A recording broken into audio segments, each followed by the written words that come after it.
ওরা প্রথম যে জুলাই যোদ্ধাদের সাথে জুলাই যোদ্ধাদের হতাহতের ঘটনা আপনারা শুনতে পাইছিলেন, সেই ঘটনা আপনারা আজকে শুনেন।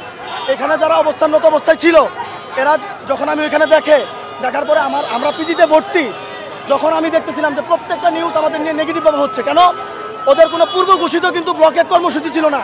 এই শাহবাগের মতো ব্যস্ত রাস্তাটাকে ওরা ব্লকেট করে এবং মঞ্চের যে মাইক অর্থাৎ যে আসবাবপত্র সেগুলো কিন্তু সরিয়ে নেওয়া হচ্ছে।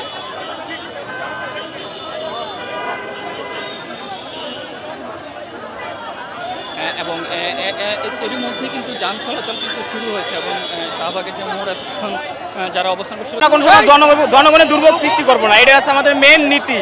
তো আমরা দেখতেছি এরা জনগণের দুর্ভোগ সৃষ্টি করছে, জনগণ আমাদের কাছে বিচার চাচ্ছে, আর পুলিশ এসে আমাদের কাছে বলতে যে আপনার 5 তারিখ সনদ দিবে, সেইতে আন্দোলনটা কেন? আমাদেরই লজ্জার ব্যাপার এটা। আমরা হসপিটালেই ভর্তি, আমরা জনগণের দুর্ভোগ করার জন্য আন্দোলন করি নাই। মেন কথা হচ্ছে এটা, আমরা জনগণের শান্তি চাই।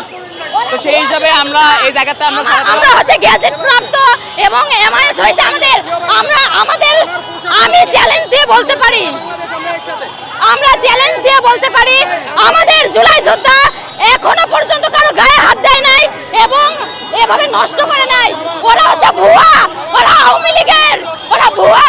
আমরা কারো গায়ে হাত দিই নাই এখনো পর্যন্ত।